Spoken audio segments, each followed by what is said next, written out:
he can't say po' boy at all. No. Try it again. I really got to think to even try to say. You typically say po' boy. But you can say Lemieux, But I'm but you gonna can't get say a po' boy. Oh, that sounded closer. He was close. He was very Hey, close. say it one more time. Po' boy. Let's go get a sandwich and get a po' boy. That was close. There you go. See, that's growth right there. I tried to even influence him by growth. adding an L. Well, we were doing it during the hockey trip. I was telling the guys. He was about practicing for this moment. Because he was in it. Alabama. Because Josh is from Minneapolis or Minnesota, Not me. and We made that clear. Ryan is from the Connecticut area. So I think from what you guys say, they say it right. So he's from New England, from Connecticut? Yeah, over in that. I think I know he's close to Baltimore too. Yeah. No, he's not. Connecticut is not close to Baltimore. Well, no, I think. And if you're from there, you call it Baltimore. I know It's Baltimore. His grandfather is close to there, but I don't know if he is or if he's from Connecticut because he played hockey in Connecticut. Okay. So I don't know the range of where he lives, but I know that's the area where he spent his childhood, was in that region. Well, guys, welcome to the podcast. You're joining in on Andy and Randy's argument, like We didn't have- usual. yeah, well, like. What But was there is different? several states between those two states. Evidently, this is a multi-podcast argument. This has gone over many episodes. Yes. Yeah. Yeah. Well, guys, welcome. Welcome back this week, Randy. We're glad to have you. Randy, Randy had a close call on the last podcast, so we got through. So we record a couple episodes at a time, and usually record them on a night of the week. And on the way out, Randy got into a car accident. Like we can see where he got into the car. Right, we could see it out the window. That Yeah. far out there. Well, what was crazy about that is I was dropping off trash in the church dumpster behind the building. I don't know if I'm supposed to do that or not. But anyways, I was behind the building dumping trash in the church dumpster. Andy, what were you doing? You were I was between McDonald's and Taco Bell, like 200 yards. trying to decide which one you wanted to eat at? on my way to Taco Bell. On your way to Taco Bell. Yep. And so what was crazy is I heard the crash. And for those of you who like know Randy and know him well, his family's gonna get a kick out of this. Randy has a specific walk that you can spot it, like just the way that he like walks. My waddle. His waddle. Because I come out from behind the building and I look, I heard the screech. I was like, man, I think someone just got in a car wreck. I pull around the corner and I see emergency flashers from Randy's car, and I see a man just waddling in the intersection on the phone, like looking at the front, looking at this. I can tell that he's like throwing his hands up, he's aggravated, and I'm like, that's Randy. Just from all that, he figured it was me. So Randy, won't you tell us what happened? Well, left here, thought Andrew was up ahead of us, or ahead of me. Had the green light to keep going.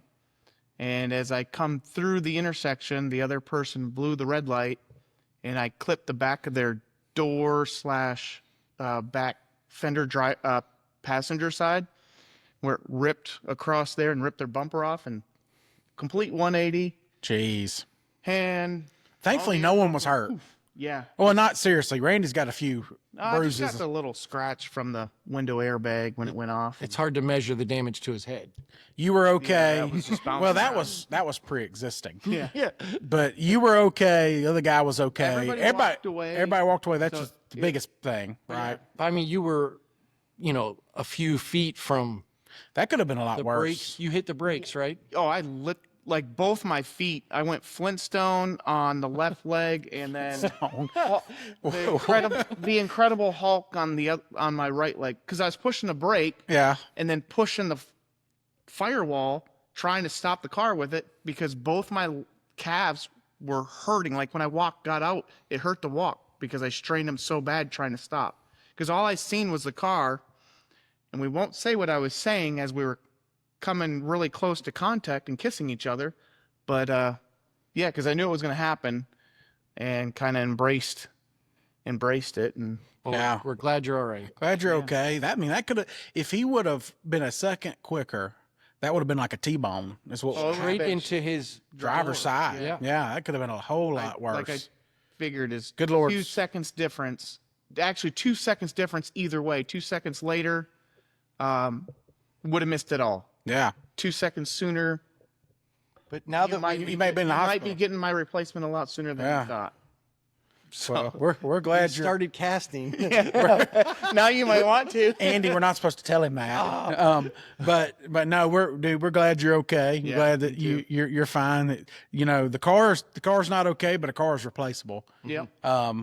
But we're just glad you're all right. The auto body that has it, could you just hurry it up? Well, I feel like I'm the only one. Like I feel like I'm next. Like I'm the only one in this podcast that hadn't experienced some Better form of start knocking auto doors. issues. Don't hang out with me. Don't hang out with you. Now 'Cause- hold on. This was me. Last one was his wife, then me. Yeah, You two. It's Your the- dog. my dog. Well, we're Well, let's not. He learned how to drive her. Because anything happens to the dog, Josh will be like, it's a dog. And he'll be upset. Casey will be a. I don't know. I think it depends on the dog.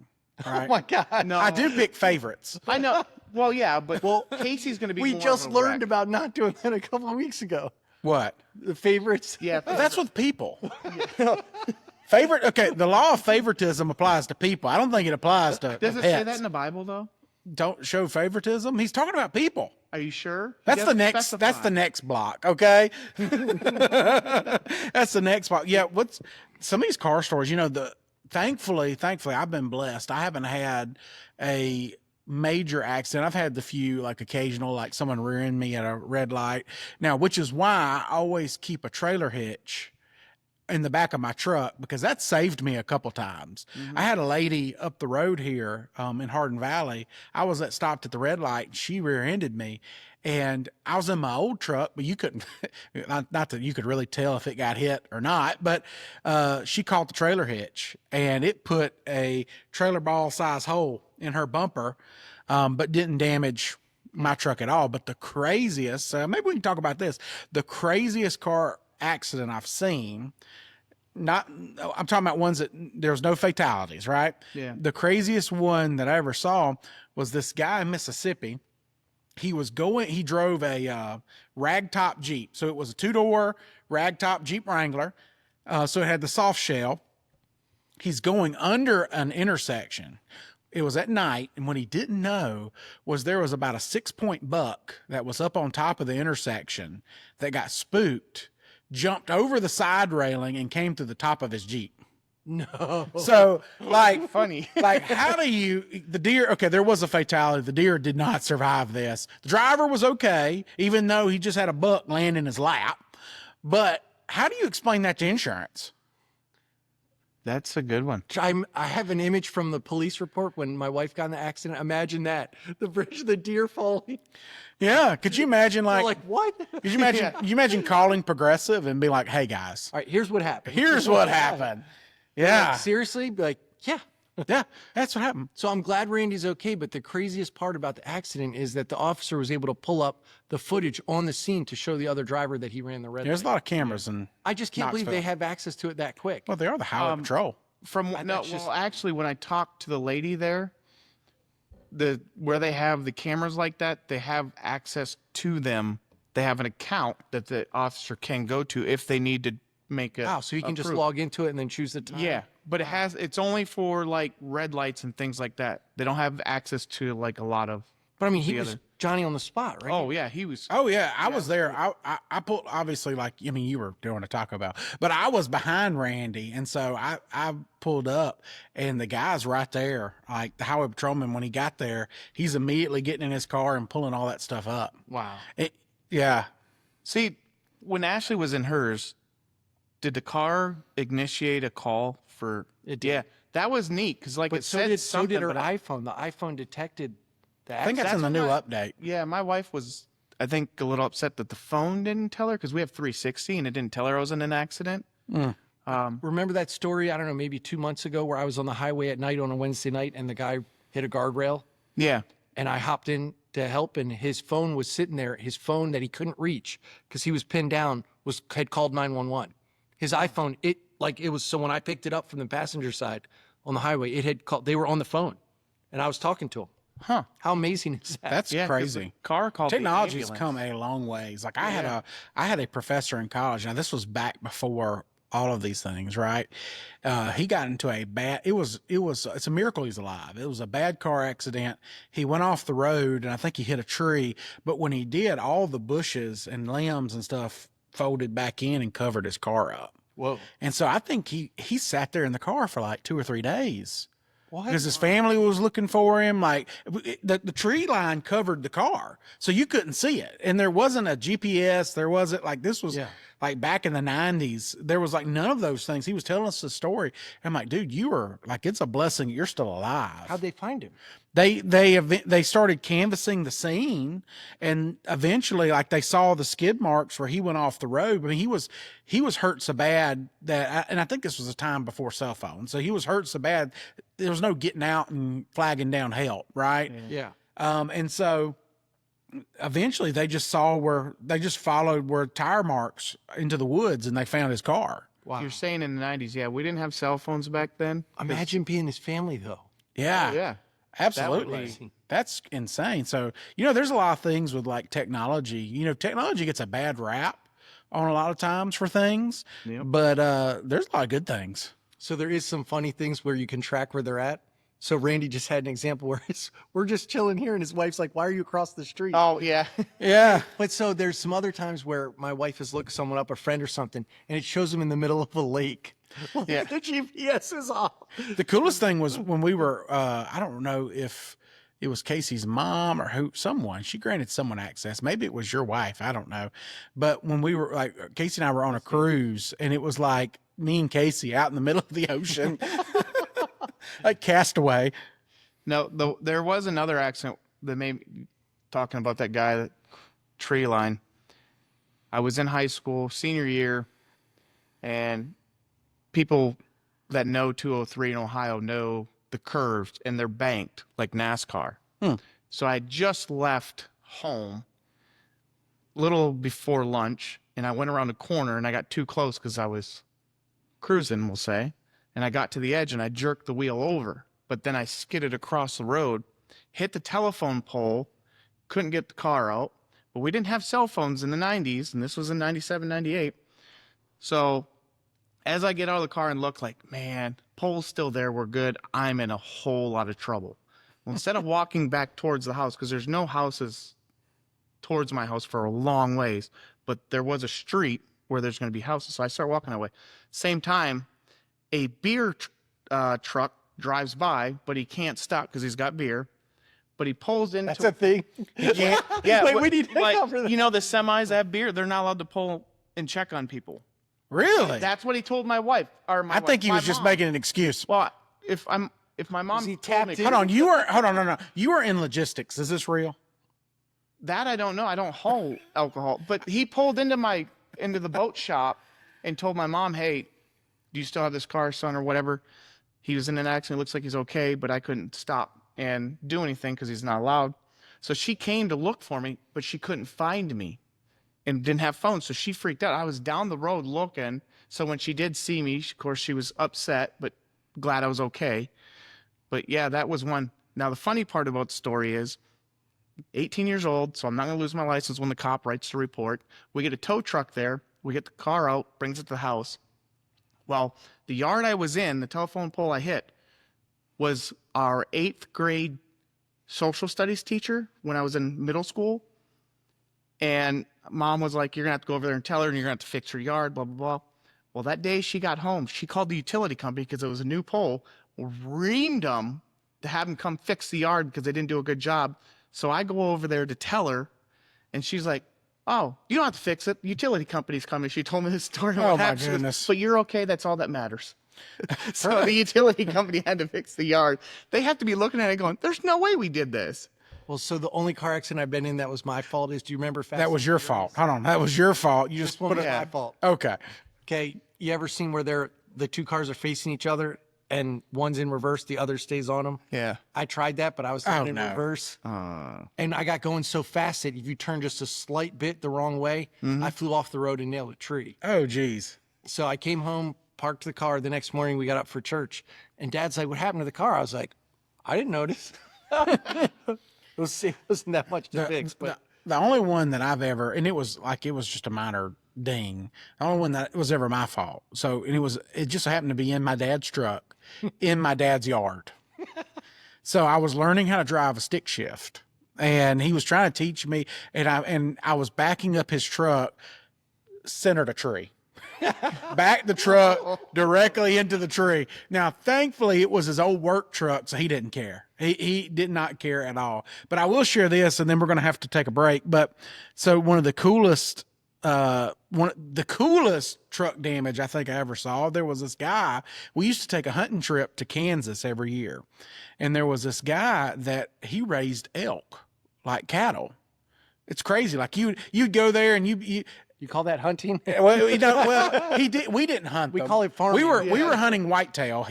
But he would let you hunt them, but you'd have to pay for it, right?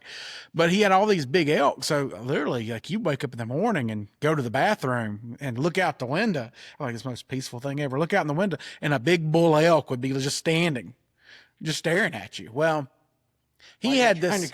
Yeah, while you're trying to go to the bathroom. He had this old pickup truck, old F-150. That was the only truck. He had a new F-150 and an old F-150. The old F-150 was the only one that he would use to feed the elk. Because evidently when the elk go into rut, they get super aggressive and they are mean. And if you ever look at a picture of an elk, his brow tines are spikes that's usually about 6 to 8 inches long. Well, he had holes in the side of his truck in the paneling that were about 5 inches apart from each other from elk just ramming his truck. Oh my gosh. And he showed us, mad. because I walked past his truck and you see all these holes down the side. He goes, yep, this is the. He had a broom handle. He put bales of hay in the back of the truck, put the tailgate down, had a broom handle. He would open up the back panel window and shove the hay out the back of the truck. He wouldn't even get out of the truck. Because he said he made that mistake once and he showed us some scars. He had a scar in his back from where he said I was throwing hay out, and he said an elk came up behind me, and he said next thing you know I flew 20 feet across the field. And he said that won't ever happen again. Oh, I wish we had GoPros back then. Yeah. What a video. Well, we're coming up on our first break. When we come back, we'll dive off about my cousin into scripture. Yeah, you could headbutt me. Bam! Peyton Manning forehead. Anyways, hey guys, welcome back to the podcast. I had a feeling he was recording. Yeah, you never know. You never know. Be careful what you say. So we are in chapter 2, James 2. We've made it all the way to verse 10. So I'll read it, and then we can have our discussion about it. You guys ready? We're ready. Ready. All right. So verse 10 says this. It says, "For whoever keeps the whole law, yet stumbles at just one point, is guilty of breaking all of it. For he who said, 'You shall not commit adultery,' also said, 'You shall not murder.' If you do not commit adultery, but you do commit murder, you've become a lawbreaker. Speak and act as those who are going to be judged by the law that gives freedom, because judgment without mercy will be shown to anyone who has not been merciful. Mercy triumphs over judgment." So, for me, like my first thought when reading this is there's no hierarchy in the law, right? I feel like we do that a lot. Because we do that as a society. Oh yeah.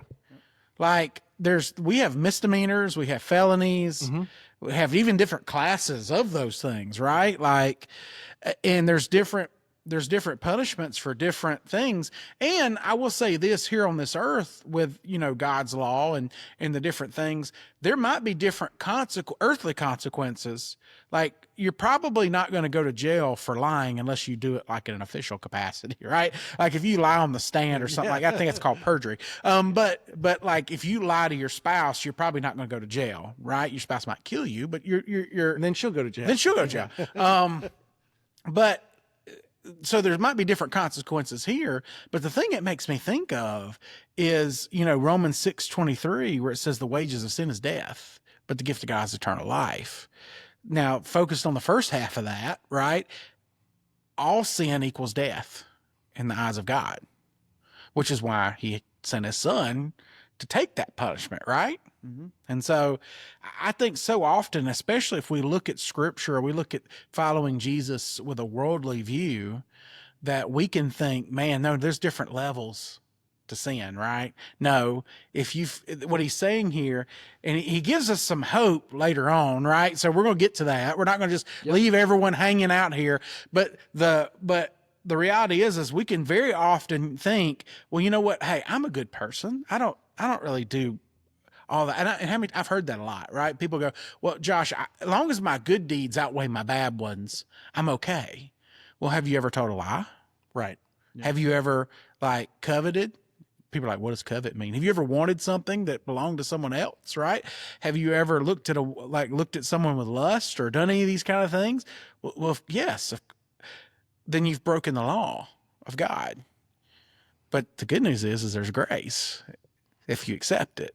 And the grace comes no matter what you did. Right. So I think again, from a worldly perspective, we look at things and go, oh my gosh, that guy committed murder. We're going to judge him differently than that lie that I justified as to why I lied to somebody. But in the eyes of God, it's the same. But great news, he shows tremendous amount of grace and mercy towards us. The guy who wrote most of the Bible, being Paul, murdered people. Right. Right? Christians. Not just anybody. Why he was Saul. Right. and in the like from the Lord's perspective, right? The Lord goes, I'm gonna pick that guy. Right. Right. That's my guy. It's so different. We look at that and we're like, Yeah. Like, hey, are you sure you want to go to this? could you imagine like tapping him like, hey, I'm gonna get you to lead my Sunday school class, and you're like, you come back later, and you're like, are they still here?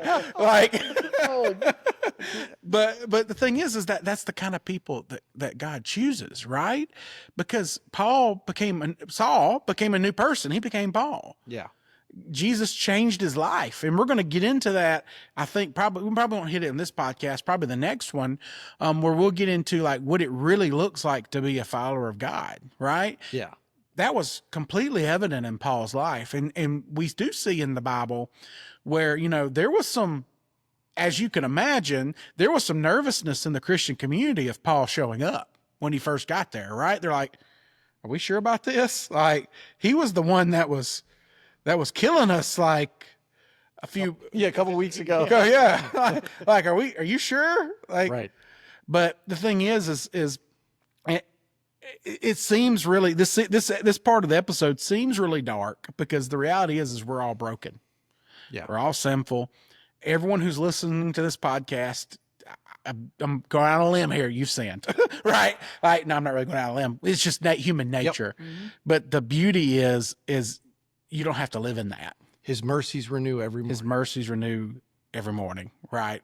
And the thing is if you accept him as your Lord, the Bible's very clear that he wipes those sins clean. Like he took that punishment, so it's as if you never did. You never did any of it. Yeah. I had a friend of mine who worked he was a fellow student pastor.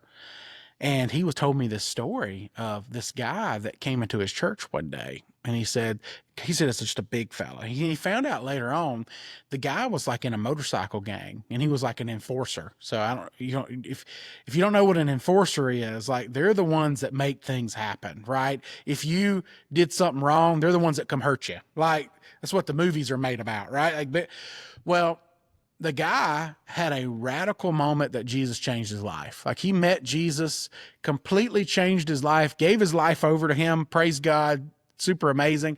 Well, there was one Sunday that he said he felt a conviction. So my friend, the pastor, he was sitting aside. He said, this big guy comes walking up and he already met him and talking with him. He said, hey, I really feel like God's leading me to get in front of the church and confess my sins. And first off, how do you say no to that guy? so the guy's like, sure, go for it. Yeah, absolutely. So he handed him the microphone, like big guy, handed him the microphone. The guy gets up there and he goes, hey guys, I just want to share with you that I have broken all of the 10 commandments. And he says it just like a matter of fact. And my pastor friend said what was so funny is he looked across the crowd and watching everyone go through the 10 commandments in their mind, like thou shalt not lie, thou shalt not steal. And then there's one particular commandment, thou shalt not commit adultery. There's one particular commandment that you hit that makes everyone like, Thou shalt not murder. thou shalt not murder. And he said all of a sudden, like he could tell in the room when everyone got to that one, because everyone immediately just kind of went, huh? What? So if you weren't listening, you're listening then. But what was really cool about that is the way that God used that guy. That guy was able to lead so many other motorcycle gang guys and so many guys that no one, that they're not going to listen to anyone else, right? Yeah. He was one of them. And so he was able to walk up and share Jesus's love with them and share hope. And they would listen to him because of his past. And so it's so cool that the fact that, yes, none of these, in the eyes of God, there is no hierarchy of sin, right? There's no felonies or misdemeanors. It's all got the same punishment. But at the same time, it doesn't matter how far you've gone. If you've literally gone to murder, right? Like all the way what we would consider on this earth is the worst crime, right? God can use you. And he still loves you and he will forgive you. Absolutely. Absolutely. But you just need to accept that, right? And you accept his death on the cross and submit your life to him. Sorry, my head went to a.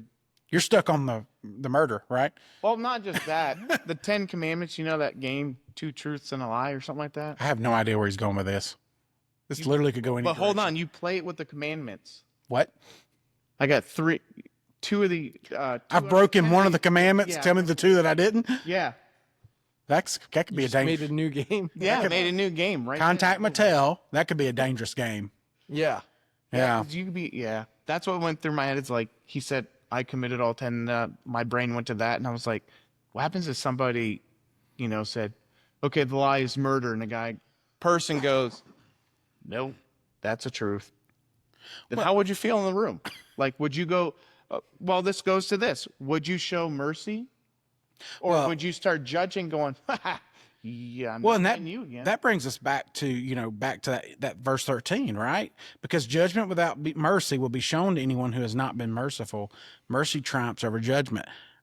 One of the things that Jesus said in the Gospels was, whatever measure you judge a person, you will be judged by that, right?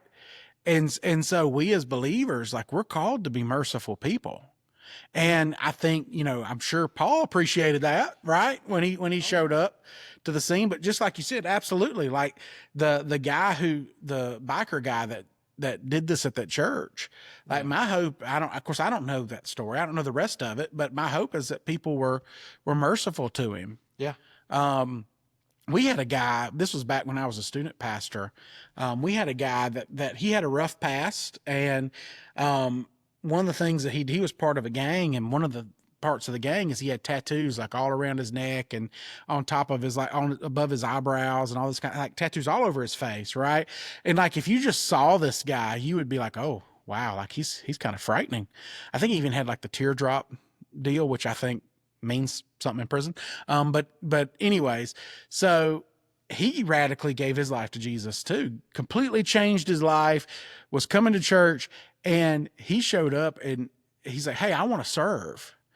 And my campus pastor at the time goes, yeah, I want you to be a door greeter.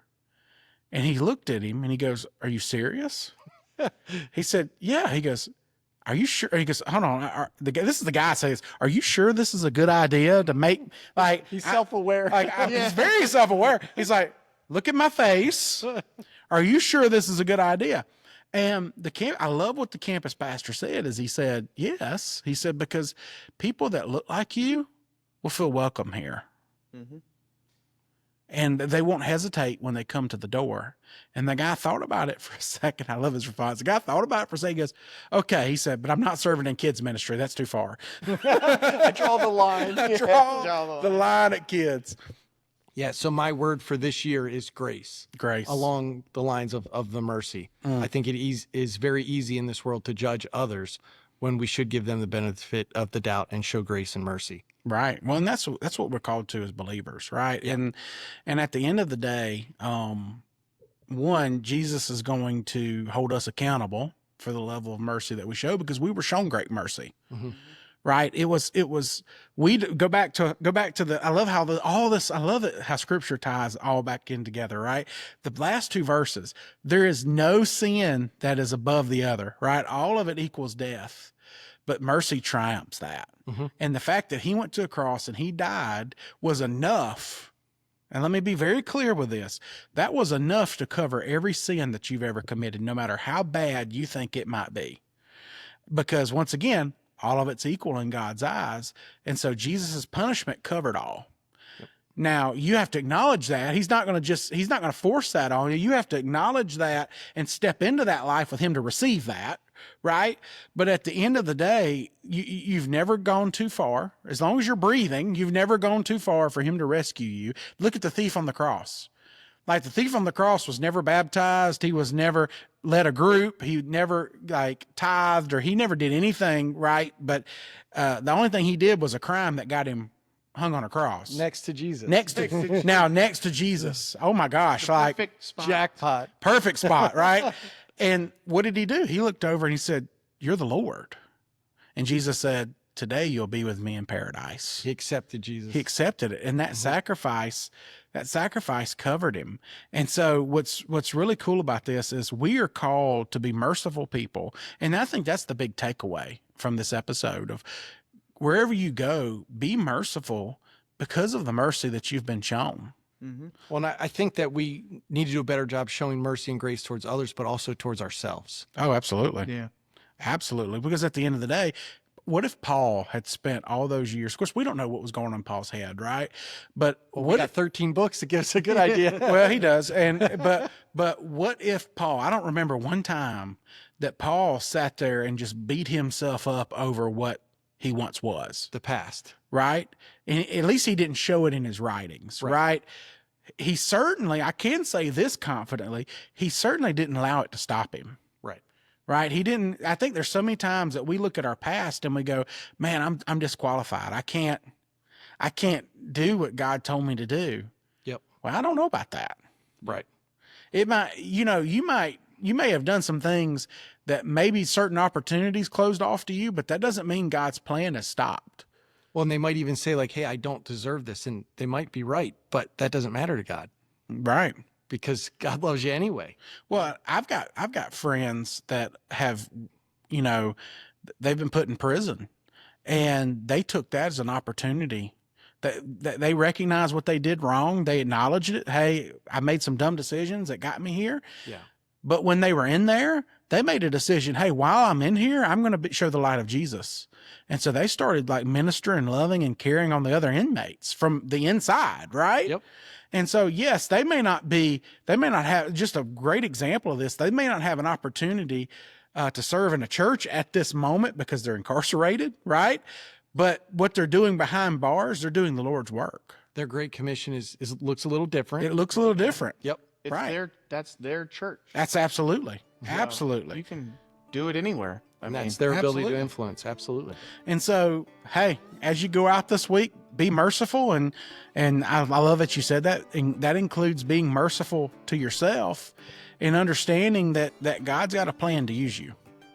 Well, we are about out of time. But next week, when we come back, we will pick up with verse 14 and we'll dive off into faith and deeds.